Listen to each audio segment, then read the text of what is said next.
여러분 안녕하십니까? 시사포커스 인플러스 김동현입니다. 선거는 민주주의의 꽃입니다. 모든 권력은 국민에게서 나온다는 헌법 정신을 확인할 수 있는 시간이기도 합니다. 대통령 선거를 23일 앞둔 오늘 시사포커스 인플러스는 여야 국회의원 두 분과 함께 이번 대선의 의미 그리고 부산 표심을 붙잡기 위한 공약 관련해서 이야기를 나눠보겠습니다. 두 분 함께 하겠습니다. 먼저 국민의힘 김희정 의원입니다. 어서 오십시오. 네, 반갑습니다. 김희정입니다. 자, 그리고 더불어민주당 전재수 의원도 함께합니다. 안녕하십니까? 네, 반갑습니다. 전재수입니다. 자, 여야 국회의원 두 분과 함께 대선의 의미. 당장 이제 조기 대선이 실시됩니다. 그리고 굉장히 바쁘게 움직이고 계실 것 같은데 두 분께 이번 대선의 의미를 좀 여쭤볼까요? 김희정 의원님.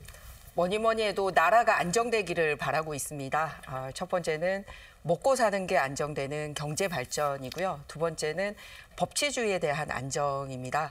먹고 사는 부분에 대한 거는 뭐냐면 여러 가지 기업을 잘 할 수 있고 일자리를 실질적으로 확보할 수 있는 법안이 지금 국회에서 많이 막혀 있는데요. 그런 것들이 실질적으로 확정이 돼서 예측 가능하게 일자리를 지속할 수 있는 그런 쪽을 선택하느냐 아니냐고요. 두 번째는 지금 개헌 얘기 많이 하고 있습니다. 왜냐하면 끊임없이 탄핵을 통해서 국정 공백이 일어나는데 이런 부분도 사실 헌법에 적혀 있는 부분이고요. 그리고 소위 범죄자가 대통령이 됐을 때 계속 소위 재판이 진행되느냐 아니냐 이런 부분도 다 헌법에 들어가 있는 사항입니다. 그러다 보니 개헌을 통한 정치 안정 이런 두 가지를 말씀드리고 싶습니다. 경제도 안정되고 정치도 안정되느냐 아니면 불안하느냐 그 선거입니다. 조기 대선의 의미 어떻게 보십니까, 전재수 의원님? 저는 크게 두 가지 의미가 있다고 생각을 네. 합니다. 첫 번째는 대한민국 차원에서 의미가 있는 것이고 두 번째는 우리 부산에서 또 대선이 가지는 의미가 있습니다. 먼저 큰 틀에서 대한민국이라는 측면에서 보자면 대한민국이 두 번 다시는 계엄이 없는 나라가 되어야 된다. 이번 대선을 통해서 두 번 다시는 계엄을 할 수 없는 나라를 만들어야 됩니다. 그리고 아울러서 우리의 신경 조직보다 더 정교한 민주주의, 우리의 근육 조직보다 더 튼튼한 민주주의, 돌이킬 수 없는 민주공화국의 가치를 이번 대선을 통해서 확고히 해야 된다. 이것이 첫 번째고 두 번째는 부산이라는 측면에서 보자면 이번에 이재명 후보가 경선 당시에 해양수산부를 부산에 유치하겠다, 부산으로 이전하겠다, 또 해운 대기업 본사를 부산으로 유치하겠다, 해사법원을 부산에 유치하겠다 이런 공약을 이제 발표를 했습니다. 그렇기 때문에 부산이 이번 대통령 선거를 통해 가지고 100년 미래의 먹거리, 부산의 경제를 활성화시킬 수 있는 중요한 내용들이 지금 이 대선 국면을 통해서 나오고 있습니다. 네네. 그렇기 때문에 이 대선 국면에 부산의 미래와 관련된 것들을 최대한 우리가 얻어낼 수 있는 그런 공간으로 삼아야 되겠다. 그런 측면에서 의미가 있다고 생각을 합니다. 예, 두 분이 얼뜻 보면 좀 비슷한 의미가 있는 듯하지만 뭔가 좀 차별화가 되는 게 일단은 범죄자라는 언급을 하셨고 또 계엄이라는 언급을 하셨고 이 두 분의 차이가 조금 느껴지는데 그렇다면 뭐 국민의힘 입장에서는 반이재명 전선을 만든다 뭐 이런 얘기가 계속 나오고 있는데 지금 어떻게 어느 정도 좀 준비가 되어 가고 있는지. 사람에 대해서 반대하는 게 아니라 네네. 그 사람을 통한 정치 형태나 리더십의 형태가 상당히 위험하기 때문에 네네. 그대로는 대한민국을 맡길 수 없다라는 겁니다. 앞서 전재수 의원님 민주주의에 대한 말씀 참 잘하셨는데요. 민주주의의 근본은 견제와 균형이 잘 돌아가는 것입니다. 예를 들어서 국회가 혼자 독주하거나 행정부가 혼자 독주하거나 사법부가 혼자 독주하는 게 아니라 서로 이렇게 균형을 맞춰가는 거고 국회 안에서도 여야가 균형을 맞춰가는 겁니다. 그런데 민주당의 경우는 소위 90%대의 득표율을 보이면서 정당 운영 방식도 상당히 사당화되고 독재적인 방식으로 가고 있습니다. 누가 봐도 1등이 이재명 후보님이 될 게 분명함에도 불구하고 당원 당규를 굳이 고쳐서 더 많은 득표율이 나오게 만든다라든지 TV 토론의 숫자를 줄인다라든지 총선 때 문제가 있어서 퇴출됐던 여론조사 기관을 네. 다시 한번 선택한다라든지 해서 이렇게 1인 독재화를 강화하는 모습을 정당 운영 방식에서 볼 수 있었습니다. 그리고 의회에서도 역시 협치나 협의, 합의 같은 거는 없애고 워낙 이제 쪽수가 많다 보니 모두 다 그냥 뭐 표로 해. 그러면은 지금 그 소수당은 소위 이 당은 존재할 필요가 없는 그런 형태로 운영을 하고 있고요.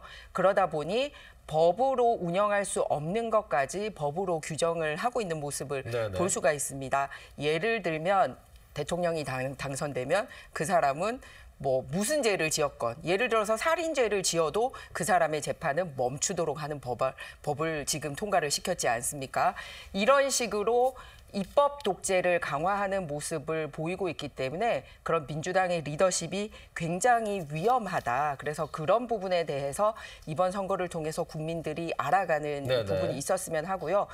마찬가지로 똑같은 잣대를 저는 국민의힘에도 댈 겁니다. 그렇기 때문에 잘못된 것에 대해서는 분명히 잘못하고 네네. 그렇기 때문에 원칙적으로 얼마만큼 잘 헤쳐나갈 수 있는지를 이번 대선 과정에서 보여줘야 되지 않나 이렇게 생각을 합니다. 전재수 의원님은 네. 본인도 괴롭힘 당하셨잖아요. 소위 이재명 대표에 대해서. 저는 괴롭힘 당한 적은 없습니다. 일단 전재수 의원님 말씀 좀 듣겠습니다. 상당히 발언 시간 가져가셔서. 네. 우리 부산 시민들께서 이제 6월 3일이면은 대통령 선거를 치르는 거 아닙니까? 네네. 근데 이번 대통령 선거를 왜 치르게 되죠? 그것은 작년 12월 3일 날 윤석열 전 대통령께서 위헌적이고 위법적인 아무도 상상하지 못했던 대한민국 국민이라면 누구도 상상하지 못했던 그런 위법적인 불법적인 이런 이제 계엄을 통해 가지고 헌법재판소에서 8대0 만장일치의 탄핵을 통해서 이루어지는 대통령 선거입니다. 자, 그렇다면 윤석열 대통령을 배출한 정당 국민의힘 아닙니까? 그렇다면 이 부분에 대한 반성부터 해야지 윤석열 대통령이 지난 3년 동안 집권 여당인 국민의힘과 함께 3년 내내 야당의 특정 후보, 야당의 지도자, 야당 대표를 향해서 3년 내내 이재명 후보 이야기만 해왔거든요. 그런데 이번 대선 국면에서도 여전히 그 이야기만 하고 있습니다. 저는 집권 여당으로서 또는 대통령을 배출한 정당이 정말 할 이야기가 저것밖에 없을까 이런 의구심이 들고요. 그럼에도 불구하고 저희들은 여전히 경제와 민생, 또 경제 영토를 늘리는 문제, 또 외교적 위기 이런 부분들을 잘 챙기고 더더구나 부산의 미래 먹거리와 관련해 가지고 침체되고 있는 부산의 이 현실을 제대로 직시해 가지고 뭔가 대책을 찾을 수 있는 그런 선거가 될 수 있도록 저희들 최선을 다하겠습니다. 예, 일단은 서로 간에 지금 추구하는 방향성에 대해서 살짝 말씀을 해주셨는데, 그럼 지금 당장 부산의 판세, 전국적인 판세는 어떻게 좀 평가하고 계시는지 더불어민주당 입장부터 한번 들어볼까요? 그러니까 저는 이제 저도 부산에서 이제 유일하게 한 명 살아남은 민주당 국회의원 아닙니까? 네. 저도 이전은 선거에 이제 3번을 떨어지고 이번에 이제 3번이 돼가지고 삼선 의원이 됐습니다만 늘 이제 판세를 물을 때마다 물론 이제 사람들이 제일 궁금해하는 것이 판세죠. 누가 이길 것 같냐? 네. 지금 어떠냐? 이것이 아마 제일 궁금한 사항일 텐데 이걸 물을 때마다 저희들은 늘 이제 심판받는 사람들입니다. 그러니까 표 받을 사람이 내가 얼마 받겠다 이렇게 이야기하는 순간 이것은 저희가 도리가 아니다 이런 네. 이제 생각이 들고요. 그럼에도 불구하고 노무현 대통령께서 대통령이 될 때 부산에서 29% 받았습니다. 그리고 문재인 대통령이 대통령 될 때 부산에서 39% 받았습니다. 네. 그리고 지난번에 이재명 후보가 지난번에 38% 받았거든요. 그래서 이번에는 저희가 앞에 4자 한번 달아보자. 그래서 최소 40% 이상은 한번 받아보자. 이것이 목표고 현재 판세를 우리가 그럼에도 불구하고 대략적으로 볼 때는 그래도 이게 대통령의 위법적인 계엄을 통해서 치러지는 선거니까 그래도 뭔가 이것에 대한 책임을 좀 물어주지 않을까. 네네. 그렇기 때문에 이전보다는 부산에서 더 많은 표가 나오지 않을까. 이런 이제 기대를 하고 있고 그런 기대를 부산 시민들께 충족시키기 위해서 여러 가지 준비를 하고 있습니다. 네. 저희들이 한 표라도 더 받기 위해서 부산 시민들 한 분의 마음을 더 얻기 위해서 정말로 열과성을 다하겠다 이런 말씀을 드리겠습니다. 예, 40% 이상을 얻는 게 일단은 목표다. 외연적으로는 말씀을 해주셨는데 어떻게 판세를 분석하고 계시는지요? 일단 지금 국민의힘의 상황이 썩 좋지는 않습니다. 이렇게 빠른 대선을 치르게 돼서 국민들께 정말 죄송합니다. 하지만 더 위험한 세력에게 대한민국을 넘길 수는 없습니다. 왜냐하면 예측 가능하고 법이 안정성을 가져야지 국민들이 정치에는 덜 신경 쓰고 살아갈 수 있기 때문에 그렇습니다.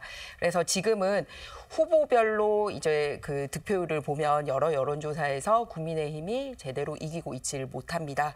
하지만 정당 지지율에 있어서는 전국적인 지지율도 오차 범위 안쪽으로 많이 따라잡은 게 나오고 있습니다.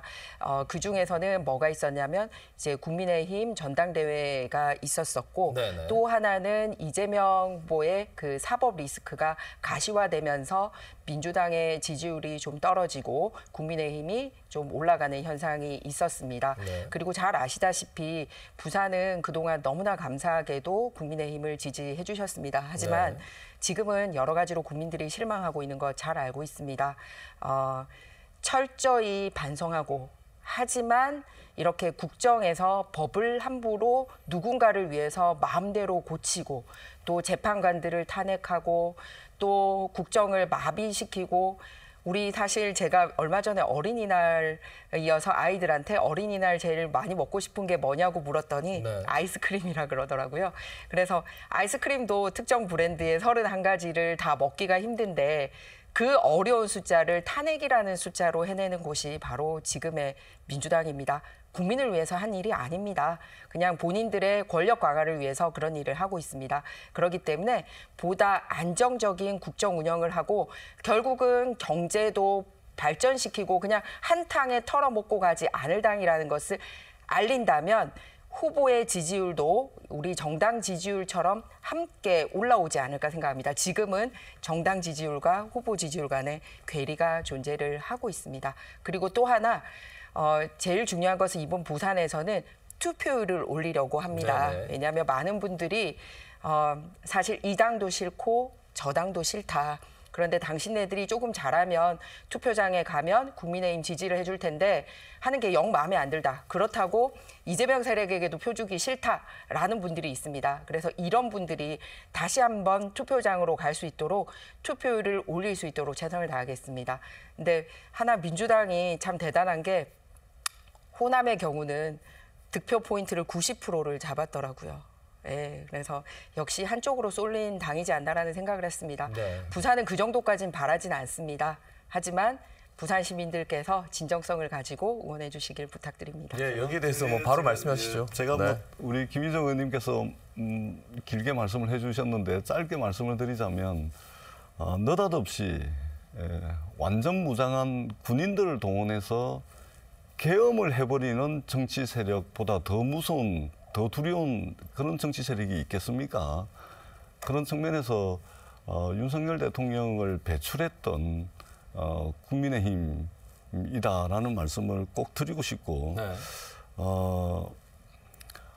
지금 호남의 득표율을 90% 상정한다고 말씀을 하시는데 마찬가지로 경상북도도 비슷하죠. 예, 비슷하고 그다음에 부산에 지금 국회의원이 18명입니다. 네. 부산의 국회의원 18명 중에 저 하나 빼고 17분이 국민의힘 국회의원이에요.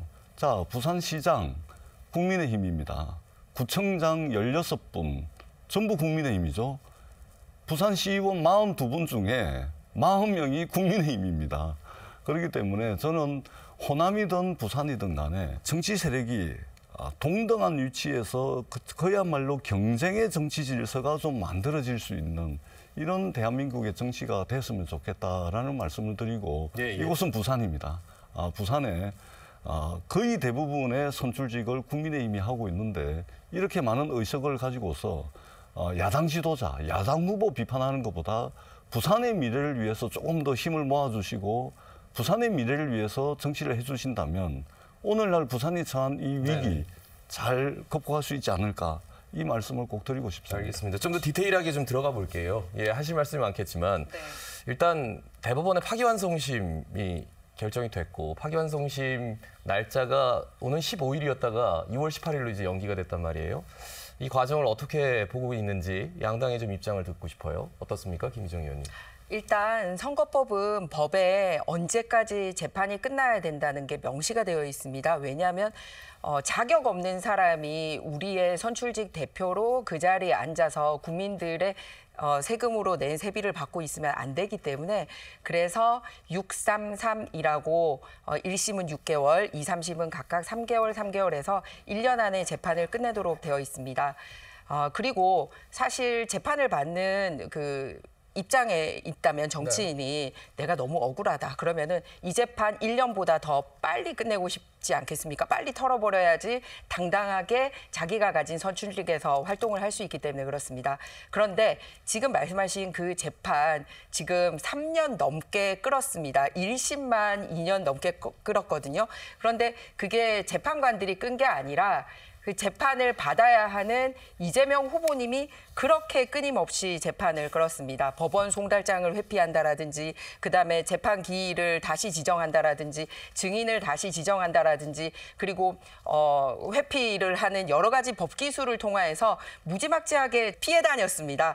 그러면서 결국은 시간을 끌어서 이렇게 대선 가까이 오더니 사실은 빨리 피선거권이 없다라는 것을 확정을 해야 되는데 그것 또한 두려워서 대통령 날짜 이후로 재판을 미뤄달라고 사법부를 겁박을 했습니다. 그러면서 세트로 법을 발의를 합니다. 무슨 법을 발의를 하냐면 대통령이 되면 이런 모든 형사 재판이 이제 그 선거법 재판이나 형사 재판으로부터 자유로워지고 중단되는 법안을 냈고요.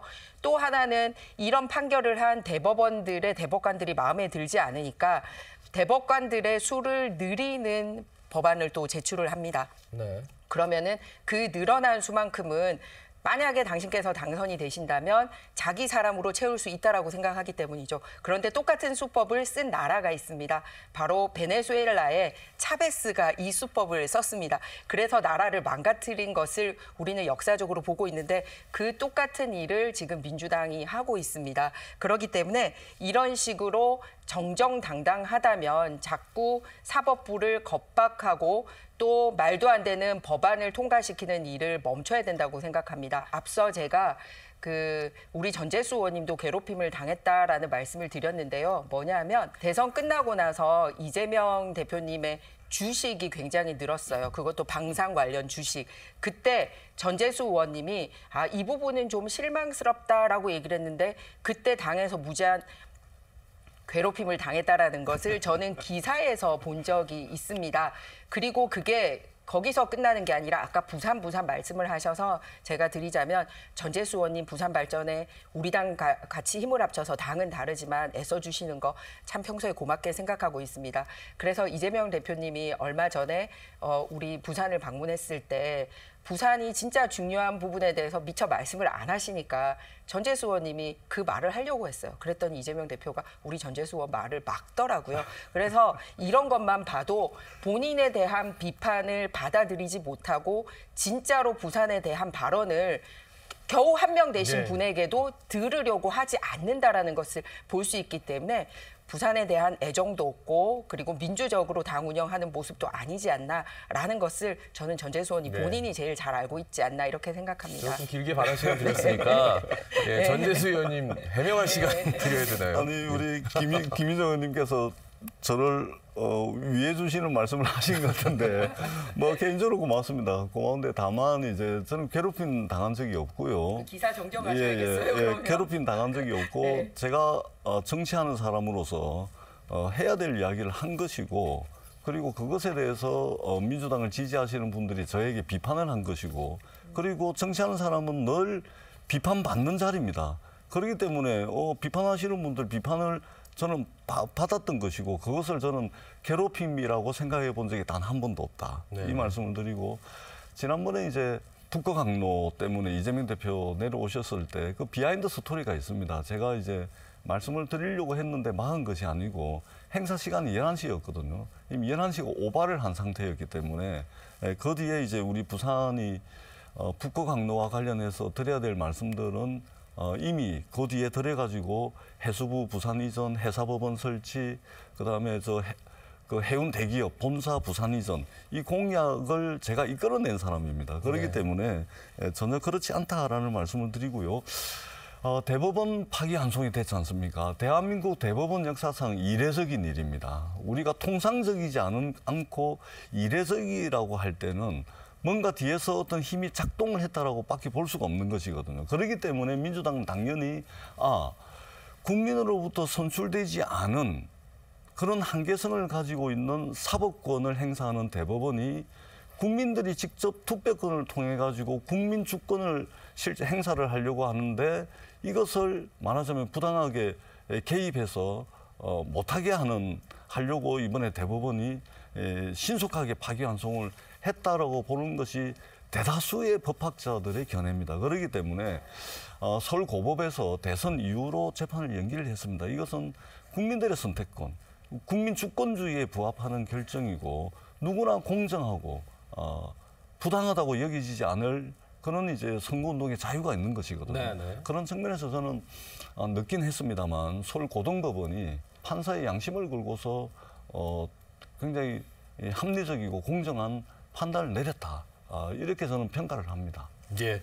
다음 질문 넘어가겠습니다. 부분에 대해서도 좀 말씀드려도 될까요? 왜냐하면 예. 대법원이 전원 합의체 형식으로 판결을 했습니다. 그렇기 때문에 오히려 법조계에서는 2심이 이례적이라고 보는 거죠. 명백하게 허위 사실을 얘기한 바가 있고 그래서 국민들에게 손해를 끼친 바가 있거든요. 대장동이나 백현동 통해서 성남시가 상당 액수를 손해를 봤습니다. 그래서 굉장히 중요한 부분인데 그런데 대법원 전원 합의체를 통해서 과거에는 이재명 후보님이 한번 구제를 받은 적이 있어요. 네네. 선거 앞두고. 그때는 옳았고 지금은 옳지 않다라고 얘기를 하면 그러면 사법의 정의를 정면으로 도전하지 않나 이렇게 생각합니다. 되게 짧게 말씀해 주셔서 네. 여기에 대해서 이제 말씀 듣고 다음 주제 넘어가겠습니다. 그리고 대한민국 대법원 역사상 그리고 대한민국의 법원 역사상 공직선거법 633 원칙이 지켜진 사례가 단 한 번도 없습니다. 단 한 번도 없어요. 이재명 후보에 대해서만 지켜야 된다. 그렇기 때문에 대법원의 파기환송을 졸속으로 해도 된다. 이건 맞지 않는 것이거든요. 그렇기 때문에 마치 구속기간 산정을 할 때 대한민국 법원의 역사상 모두가 다 구속기간 산정을 할 때 날짜로 했는데 윤석열 대통령에 대해서만 시간으로 해가지고 석방을 시켜줬어요. 유일한 사례입니다. 유일한 사례. 근데 이것도 이재명 후보에 대해서도 유일한 사례를 만드는 것은 뒤에서 뭔가 힘이 작동하고 있다라는 의심을 떨쳐버리지 않을 수가 없는 것이거든요. 그렇기 때문에 통상적으로 하시라, 관례적으로 하시라 이 말씀을 드리고 네네. 싶습니다. 양당 입장에 대해서 아마 저희 말고도 많은 언론에서 다루기 때문에 예, 충분히 다들 아시고 계실 것 같아서 개헌 논의가 또 국민의힘 쪽에서는 굉장히 크게 나오고 있습니다. 임기 단축 개헌 그리고 빅텐트론 여기에 대해서 민주당 이야기 듣고 국민의힘 입장 한번 들어보겠습니다. 예, 개헌은 해야 됩니다. 예, 반드시 해야 됩니다. 옛말에 어르신들께서 10년이면 강산 변한다 그러잖아요. 네.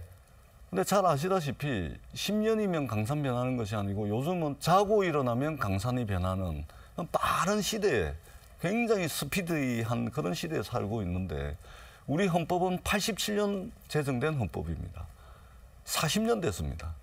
현실의 변화 또는 국민들의 다양한 욕구들을 반영할 수 있는 또는 우리가 직면하고 있는 이 위기를 해결할 수 있는 이런 헌법의 내용, 헌법 체제를 갖추고 있지 못하고 있습니다. 그렇기 때문에 헌법은 빨리 개정을 해야 됩니다. 그런데 지금 이제 국민의힘에서는 선거 전략상, 선거 전술상 이번 선거 국면에서 개헌을 하자 이 말씀을 하시는데 선거 전술로 뭐 그럴 수 있다고 봅니다. 그러나 우리가 이 헌법은 국민들께도 여쭤봐야 되고 국민 투표도 해야 됩니다. 그렇기 때문에 물리적으로 이번 대선은 상당히 어렵기 때문에 저는 내년 6월 달에 지방선거가 있습니다. 그리고 개헌에 대한 논의가 상당 부분 지난 논의 과정에서 성과가 남아 있습니다. 그렇기 때문에 여야가 합의만 한다면 내년 6월 달에 있을 지방선거에서 국민 투표를 통해 가지고 국민들의 권리를 더 신장하고 우리가 직면하고 있는 현실적인 위기를 풀어낼 수 있는 내용을 헌법에 충실하게 담아내는 그 과정을 대통령 선거가 끝나자마자 바로 시작해야 된다. 이렇게 생각을 합니다. 예.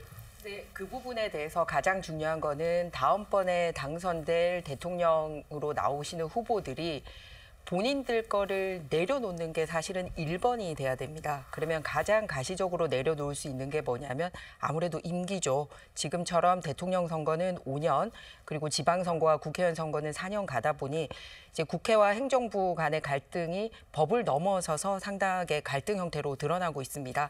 그렇다면 지금은 다음번 당선되실 분이 자신의 임기를 단축하는 게 이제 개헌의 첫 번째 약속이 되어야 됩니다.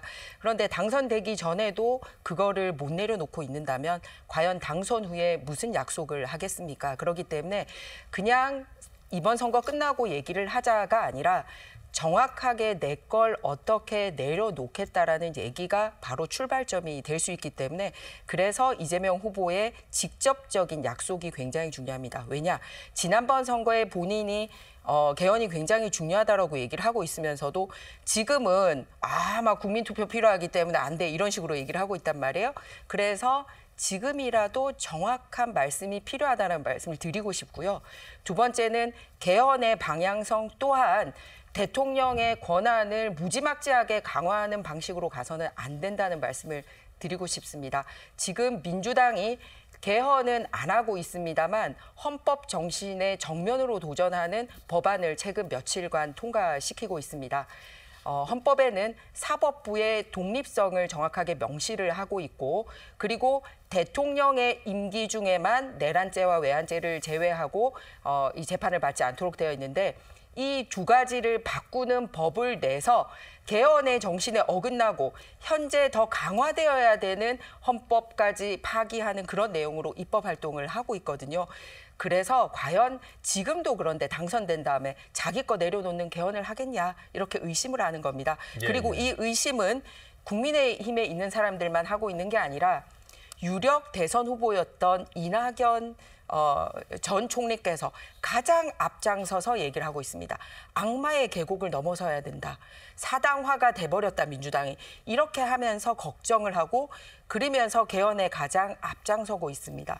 민주당의 사정을 가장 잘 아는 분이기 때문에 그분의 절박함이 더 느껴지고 진정성 있게 와닿고 있습니다. 예, 개헌뿐만 아니라 지금 국회에서의 여러 가지 입법 활동에 대해서까지 말씀하셔서 거기에 대해서도 좀 추가적으로 말씀을 듣고 다음 주제 넘어가겠습니다. 민주당이 부족한 부분이 있습니다. 예, 완전 무결하게 그럴 수는 없죠. 부족한 게 있고 실수한 것도 있습니다. 예, 인정합니다. 그럼에도 불구하고 조금 전에 말씀을 하셨듯이 이 개헌과 관련해 가지고 개인의 어떤 사리사욕 때문에 민주당이 개헌을 반대하는 것처럼 전혀 그렇지 않습니다. 자, 지금 이전에 한동훈 후보라든지 또는 국민의힘의 여러 대선 주자들이 대통령의 임기를 3년으로 하겠다라고 하는데 대통령이 되겠다고 하시는 분들이 굉장히 무책임한 발언일 수가 있습니다. 예를 들면 지금 현재 5년제 대통령제에서도 대통령이 한 2년 반, 3년 임기쯤 되면은 레임덕 현상이 생기잖아요. 권력 누수 현상이 생기는데 그러면 대통령 그 임기를 3년으로 하겠다 그러면 취임하자마자 권력 누수 현상이 생기는 겁니다. 레임덕 현상이 생기는 겁니다.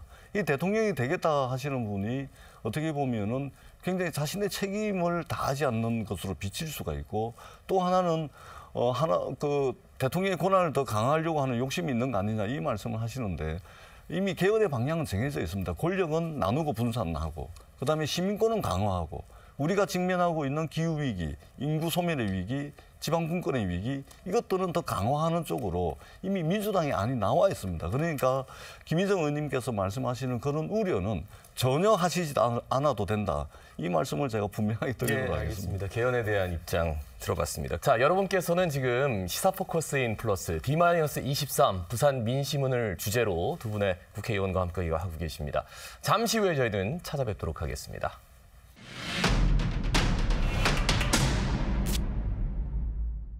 예, 시사포커스인 플러스 두 분의 국회의원과 함께 부산의 대선 민심을 좀 체크하고 있습니다. 가장 좀 주목이 되는 게 더불어민주당 이재명 후보의 가장 중요한 이슈, 해수부 이전. 여기에 대해서 좀 더 디테일하게 들어가 보겠습니다. 해양수산부가 이전하면 어떤 것들이 좋아지는지 그것부터 한번 여쭐까요? 작년에 이재명 당대표의 교섭단체 대표연설을 통해서 북극 항로를 개척하겠다. 그리고 그 전진기지로 부산을 전진기지로 하겠다. 그래서 부산을 유라시아 물류혁명의 중심지로 삼겠다. 이런 큰 틀에서 시작이 됐습니다. 네네. 그러면은 이것을 현실화시키기 위한 공약이 무엇이냐? 해양수산정책을 총괄하는 컨트롤 타워인 중앙정부, 해수부를 부산에 이전해야 된다. 그러면은 정부 부처만 내려오면 되냐? 아니다. 여기에 해운 대기업들이 부산에 집적해야 된다. 특히 HMM이 우리나라 1위 해운선사 아닙니까? 세계 8위의 해운선사거든요. 네. 작년에 매출이 12조였습니다. 그리고 순이익이, 영업이익이 거의 4조 원에 육박할 정도로 굉장히 덩치가 큰 회사인데 여기에 산업은행 지분율, 그다음에 해양진흥공사가 가지고 있는 지분, 국민연금이 가지고 있는 지분을 합하게 되면 거의 70% 이상이 정부 지분입니다. 그렇기 네. 때문에 HMM을 필두로 해가지고 H라인이라든지 SK해운이라든지 해운 대기업 본사를 부산으로 이전할 겁니다. 그리고 회사 사건이 부산에서 엄청 일어나고 있는데 이 법률 비용만 하더라도 1년에 대략 5천억 가까이가 해외로 빠져나가고 있는데 이것을 부산의 회사법원을 만들어가지고 이 5천억이라는 소송 비용이 해외로 나가지 않도록 하겠다. 그럼 이렇게 되면은 전반적인 북거강로 또 유라시아 물류혁명의 전쟁기지로서 부산이 진정한 해양 수도가 될 수 있겠다. 이런 측면에서 이 공약을 저희들이 이번에 핵심적으로 부산 시민들께 제안을 드린 겁니다. 저는 해양수도 부산 환영합니다. 네. 그런데 그거를 하기 위한 방법론으로 모든 법안이 준비가 집적되어 있는 글로벌 허브 도시 법안을 통과시키면 더 빨리 앞당길 수가 있는데 그 법안은 전재수원도 같이 대표 발의해놓고서도 민주당에서는 아예 논의조차 못하게 하고 있습니다. 그렇기 때문에 그냥 해수부 하나만 옮겨서는 완성이 안 된다는 말씀을 드리고 싶고요. 그리고 해사법원 관련해서도 진실을 말씀드리고 싶습니다. 4월 달에 부산에 해사법원 설립하겠다라고 얘기를 해놓고 바로 일주일 뒤에 인천에 해사법원 만들겠다고 발표를 합니다. 그러면서 해양소송과 관련된 국제적인 법률 사건은 인천에서 전담하겠다라고 발표를 해버립니다. 오히려 지금 부산에서 하던 것까지도 인천으로 다 가지고 가는 그런 형태를 보이고 있는 것입니다. 즉 부산에 와서는 껍데기로 해사법원 만들겠다고 얘기해놓고 일주일 뒤에 인천 가서 다른 얘기를 한 겁니다. 심지어는 인천에 해사법원 두는 거는 즉각 민주당의 그 원내대표가 나서서 대표 발의까지 했습니다. 법을. 그래서 부산에는 그냥 이름만 이렇게 주지 실제로 줄 생각이 없구나 이런 생각을 하게 됐습니다. 그러다 보니 부산에 있는 지방 변호사에서도 이런 부분에 대해서 잘못됐다라고 성명 발표를 한 것을 볼 수 있었습니다. 제가 실제 소송 건수도 봤더니 국내 소송보다 해외 소송이 2,500건 정도가 훨씬 많더라고요. 그리고 기존의 특허 법원 수를 상회하는 건데 해사법원 만들면 뭐합니까? 기존에 부산에서 다루던 해외 소송 것까지 다 가지고 간다고 하는데 그렇기 때문에 앞뒤 말이 맞지 않다는 말씀을 드리고요. 그리고 두 번째는 기업을 유치를 해오려면 그냥 힘으로 우리가 정부 지분을 가지고 있으니까 니네 이리 옮겨. 이게 전형적으로 민주당의 독재 스타일의 리더십이라는 겁니다. 올 수밖에 없도록 기반을 만드는 게 바로 이 글로벌 허브 도시 특별법인데요. 앞서 말씀드렸듯이 이 경우에는 어떤 규제에 대한 거를 풀어준다. 네네. 그리고 그 경우에 부산은 얼마만큼 부산 사람을 고용해달라. 그리고 세금에 대한 혜택은 얼만큼 있다. 그리고 정주 여건은 국비를 통해서 어떻게 만들어주겠다. 이런 게 됐을 때 기업이 스스로 찾아오는 거지. 네. 아, 내가 대통령이 되니까 정부 지분 가지고 있는 회사 하나만 옮길게. 그래서 설득력이 떨어진다는 말씀을 드리는 겁니다. 알겠습니다. 김희정 의원님께서 뭐 무슨 자료를 보고 말씀을 하시는지 모르겠지만 사실과 전혀 다른 말씀을 하고 계시기 때문에 네네. 이 부분은 말씀을 드리지 않을 수가 없습니다. 먼저 글로벌 허브 도시법은요. 제가 대표 발의를 해놨습니다. 예, 부산시와 협의를 해서 대표 발의를 했는데 틈만 나면은 이제 민주당 때문에 안 된다 이렇게 말씀을 하시는데 자 봅시다. 대통령 집권 여당이 국민의힘이 배출했지 않습니까? 부산의 국회의원 17분이에요. 구청장, 시의원, 구의원에 이르기까지 압도적 다수가 부산에 지금 국민의힘이 집권을 하고 있는 겁니다. 대통령도 마찬가지고요. 그런데 이것을 야당의 책임으로 돌리는 것은 집권 여당의 책임을 방기하는 것에 다름 아니다. 이 말씀을 드리고 해사법원이잖아요. 그 내용을 좀 더 살펴보시면 아실 텐데 그 해외 회사 사건은 인천에서 다루고 부산은 국내 것만 다룬다 이렇게 말씀을 하시는데 전혀 사실과 다릅니다. 자, 제가 이제 해사법원을 부산에 유치를 하려면 8개 법안을 통과를 시켜야 됩니다. 제가 그 8개 법안을 다 제출을 해놨는데 박찬대 의원이 지난 4월 28일 날 그 박찬대 인천 국회의원이죠. 이분이 발의한 해사법은 뭐냐면 정확하게 뭐냐면 인천과 부산 모두의 국제 사건을 다루는 해사법원을 2개끔 돼 있고 관할 구역만 이제 분리를 해놓은 겁니다. 즉 인천 법원 같은 경우는 서울, 인천, 경기, 대전, 충북, 충남이고 부산에 해사법원이 설치가 된다면 부산, 광주, 전북, 전남, 대구, 울산, 경북, 경남, 제주입니다. 그런데 전체 국내 해사 사건의 거의 대부분이 배가 많이 드나들고 있는 부산항을 가지고 있는 부산의 사건 수가 제일 많아요. 그렇기 때문에 이재명 대표가 인천이 난리가 나니까 인천도 거기 이제 해사 사건이 있기 때문에 부산과 인천에 각각의 해사법원을 둔다. 근데 그렇게 되게 되면요. 해사 사건이 부산이 월등한 게 많습니다. 그다음에 해양수산부가 부산에 오게 되고 해운 대기업 본사가 부산에 오게 되면 당연히 해사법원의 주도권은 부산이 될 것이고 더 우리 시청자들께서 이해하시기 편하게 말씀드리자면 해사법원의 본원은 부산에 있는 것이고 해사법원의 분원, 말하자면 지점 이런 형태가 인천에 있는 거다. 이렇게 이해를 하시면 됩니다. 이것이 정확한 내용이다라는 말씀을 제가 부산 시민들께 꼭 드리고 싶습니다. 알겠습니다. 지금 뭐 언론에 보도된 내용들을 보면 지금 부산에서는 반발을 한다라고 했는데 그것이 아니다라고 좀 여러 가지 해명을 해주십니다. 자, 국민의힘 입장에서 부산 공약 앞서 글로벌 허브 도시 특별법도 말씀하셨지만 그걸 곁들여서 종합적으로 좀 말씀해 주시죠.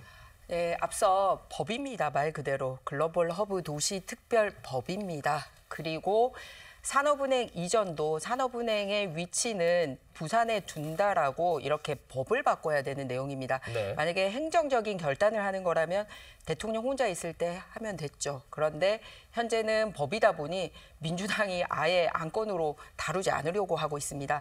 심지어는 청원 형태로도 올라간 금융수도 관련돼서는 이 90일 안에 다루도록 되어 있는데 이제 한 달이면 마감이 되거든요. 그것조차 다루고 있지 않습니다. 그래서 법은 단체장이나 부산시장이나 부산시의원들이 하는 게 아니라 결국 국회의원들의 손을 빌려야 되기 때문에 저희가 대표 발의를 할 때 우리 당 의원 이름뿐만 아니라 전재수 의원님 이름까지 같이 넣어서 대표 발의를 한 거였습니다. 역할을 해주기를 바라는 마음에서.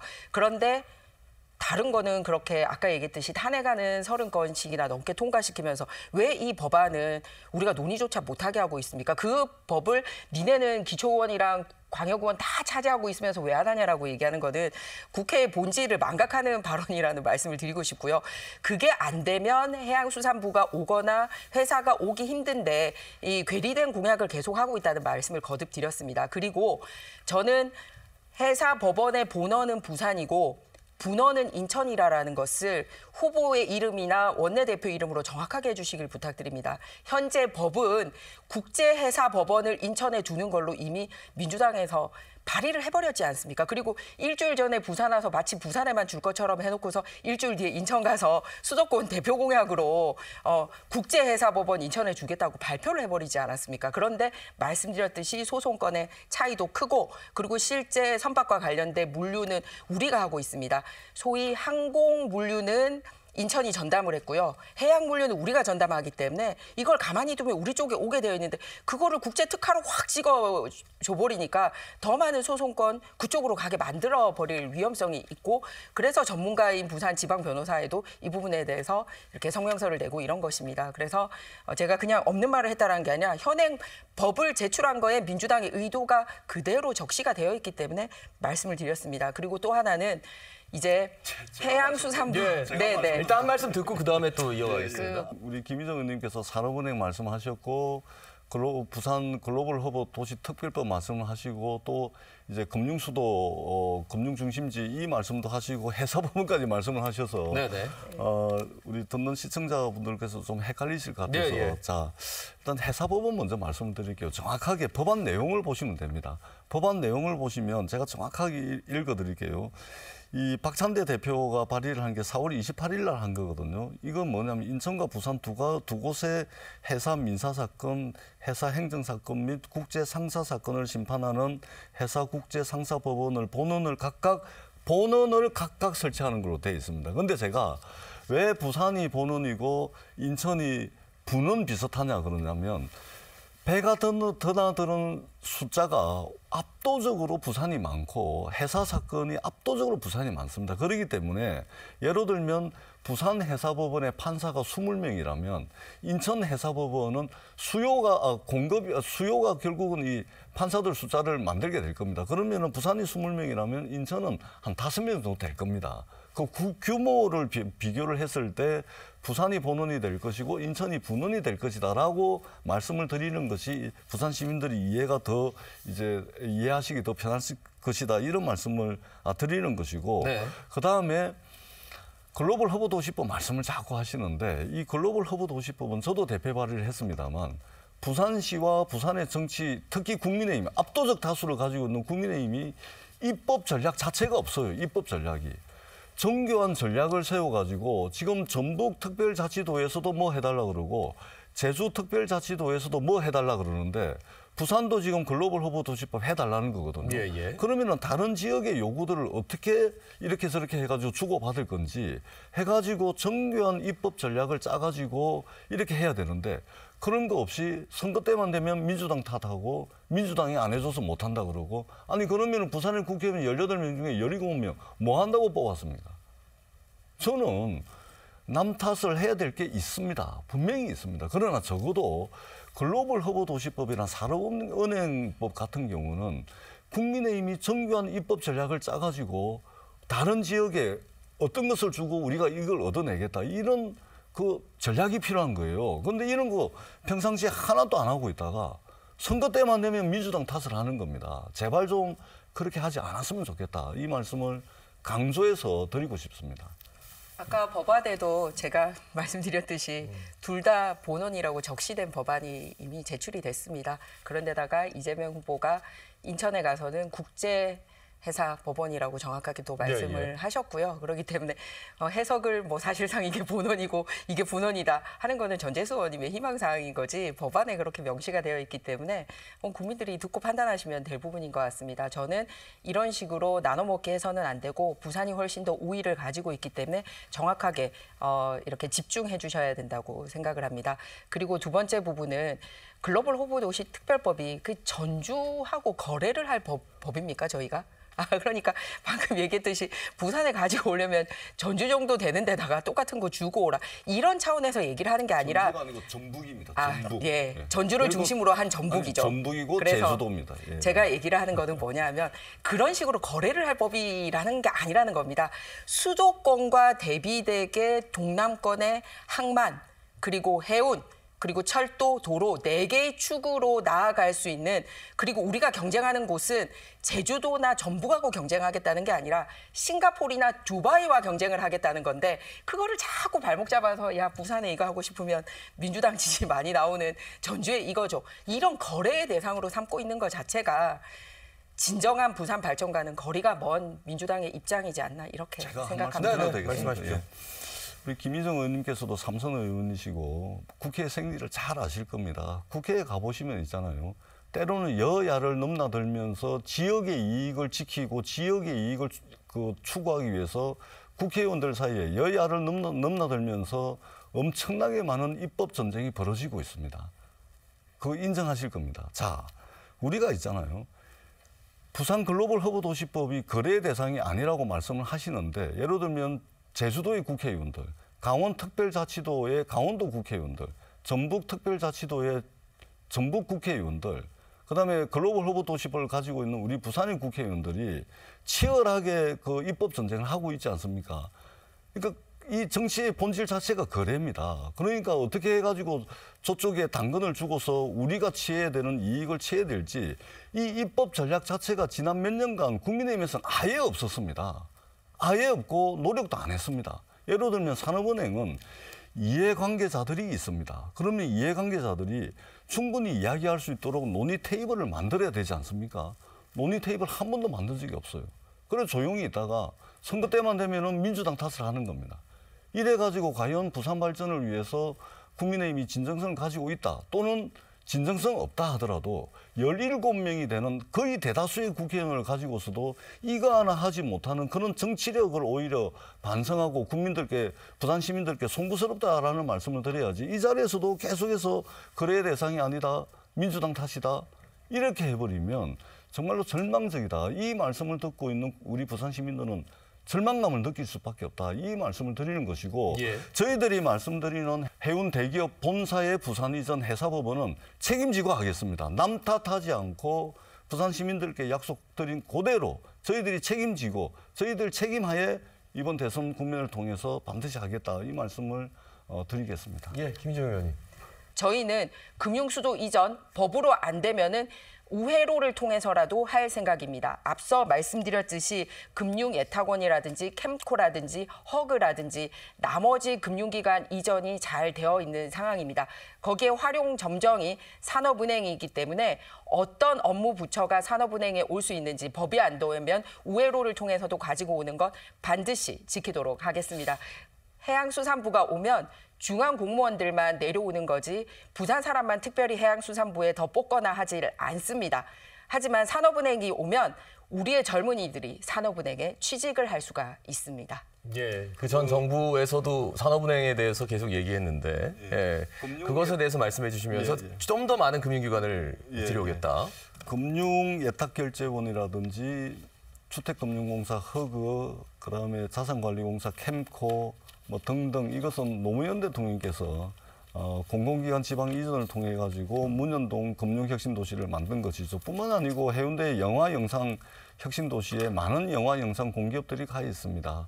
영도 동산동에 국책 해양 관련 국책 연구기관들이 다 가 있죠. 그렇기 때문에 이러한 노무현 대통령이 큰 결심을 통해서 했던 공공기관 지방 이전의 기반 위에서 저희들이 해양수산 정책을 총괄하는 컨트롤 타워인 중앙정부를 이전시키고 정부만 내려오면 안 되기 때문에 민간 대기업, 해운 대기업들을 HMM을 비롯해서 본사를 부산으로 이전시키겠다는 겁니다. 뿐만 아니고 지금 현재 해사 사건 분쟁을 통해 가지고 5천억이 넘는 대한민국의 부가가치가 해외로 빠져나가고 있기 때문에 해사법원을 부산에 유치하겠다는 겁니다. 우리 국민의힘에서 많이 도와주신다면 그야말로 해사법원의 본원이 부산이고 분원 수준의 규모만 가지는 인천의 해사법원이 될 수 있을 것이다라고 저는 이제 확신을 합니다. 그리고 금융 말씀을 많이 하시는데 지난 부산이 제2 금융 중심지로 지정이 된 지 한 15년 얼추 그 정도 될 겁니다. 근데 아직도 해외 금융기관을 유치를 못하고 있습니다. 이것은 여야가 좀 머리를 맞대가지고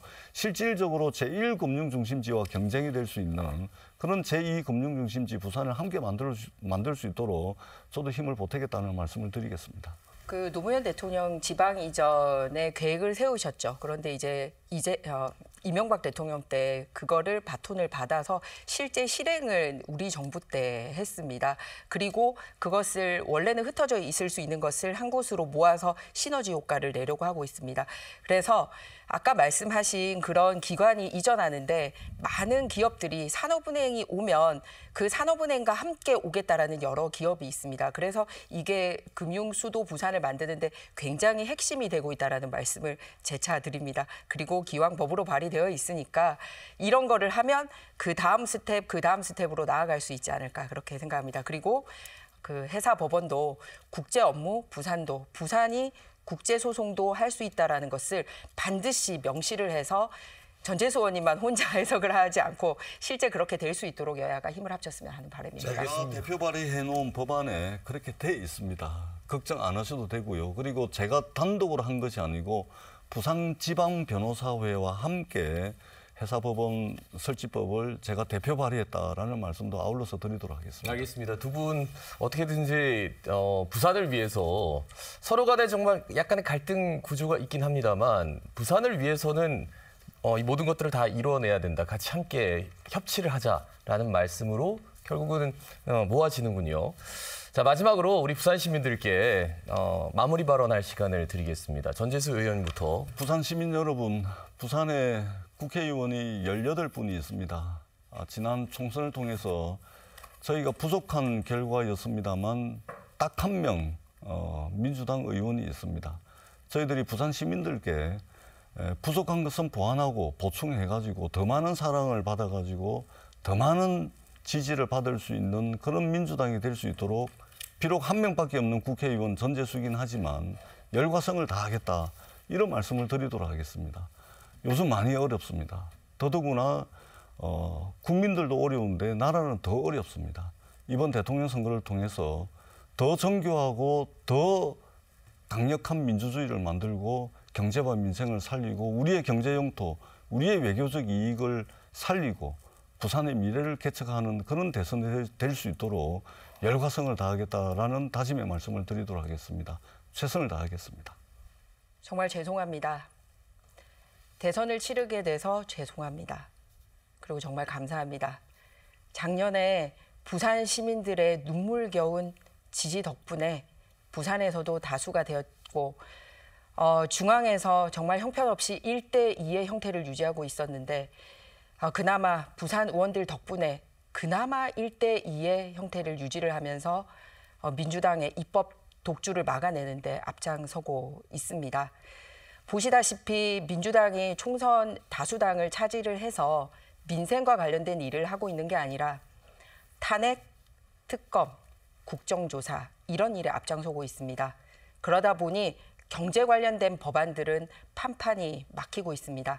이런 상황을 행정부와 사법부까지 다 차지를 하게 된다면 여러분들이 진짜 먹고 사는 데는 더 기대할 바가 없어질 것 같습니다.